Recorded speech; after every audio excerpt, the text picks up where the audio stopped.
धर्मेंद्र प्रधान जी ने रिजाइन दिया, तो उसको लेके क्या कहना, तो पहले क्या? देखिए, बहुत से विषय ऐसे होते हैं, उसका सुखद अंत हो, किसी भी रूप में हो, अब उसमें कोई टिप्पणी करना आवश्यक नहीं है कि क्या होना चाहिए था, क्या नहीं होना चाहिए था। युवाओं की जो एक महत्ता है, वो हम सबको ध्यान रखनी होती है कि युवा समाज में किसी प्रकार का ऐसा कोई गलत विषय, गलत संदेश न जाए। आखिर आज का युवक अपने देश का निर्माता है, लेकिन उनके आगे उनकी बातचीत को ध्यान में रखते हुए अगर नरेंद्र प्रधान जी ने इस प्रकार का काम किया तो मैं उनकी सराहना करता हूँ कि उन्होंने मौके को बहाल करके और इन सारी बातों को ठीक रखने के लिए ये सब किया है। उनकी मांग के हिसाब से इसको कोई किसी हार जीत के नाते से नहीं देखना चाहिए, लेकिन समस्या का हल करने के लिए पग हुआ तो अच्छा हुआ। लेकिन इसमें से कोई ऐसा विषय नहीं निकालना चाहिए कि क्या ठीक है, क्या गलत है, ऐसा नहीं। केंद्रीय शिक्षा मंत्री धर्मेंद्र प्रधान के इस्तीफे के बाद एक ओर जहां प्रदर्शनकारी छात्रों और विपक्षी दलों में जीत की खुशी का माहौल है, वहीं दूसरी ओर मंत्री के इस्तीफे पर अब भाजपा के नेताओं और मंत्रियों को सफाई देनी पड़ रही है। जंतर मंतर पर 36 दिनों तक चले छात्रों के आंदोलन और धर्मेंद्र प्रधान के इस्तीफे पर अब केंद्रीय मंत्री मनोहर लाल खट्टर की प्रतिक्रिया सामने आई है।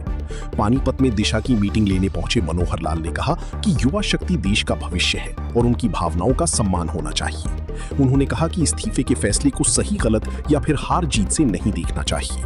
धर्मेंद्र प्रधान जी ने रिजाइन दिया, तो उसको लेके क्या कहना, तो पहले क्या?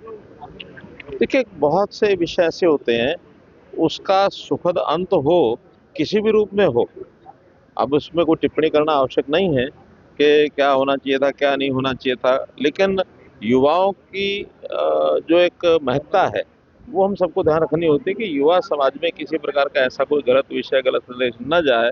आखिर आज का युवक अपने देश का निर्माता है और उनमें किसी प्रकार की कोई धारणा बनी है, वो ठीक है कि गलत है, उस पर टिप्पणी करना ठीक नहीं है। लेकिन उनके आगे उनकी बातचीत को ध्यान में रखते हुए अगर नरेंद्र प्रधान जी ने इस प्रकार का काम किया तो मैं उनकी सराहना करता हूँ कि उन्होंने मौके को बहाल करके और इन सारी बातों को ठीक रखने के लिए ये सब किया है और अच्छा काम है, अच्छी बात है। लेकिन इसमें से कोई ऐसा विषय नहीं निकालना चाहिए कि क्या ठीक है, क्या गलत है, ऐसा नहीं। बल्कि एक विषय खड़ा हुआ, उस विषय का अंत होना चाहिए था और उन्होंने त्यागपत्र दिया। एक उनकी मांग के हिसाब से इसको कोई किसी हार जीत के नाते से नहीं देखना चाहिए, लेकिन समस्या का हल करने के लिए पग हुआ तो अच्छा हुआ। उन्होंने अपना लिखा भी है कि मैं छात्रों को देखते हुए अपना रिजाइन दे रहा हूँ। मैं भी वही कह रहा हूँ कि आखिर छात्र शक्ति, युवा शक्ति इस देश की निर्माता है और उनका भविष्य है।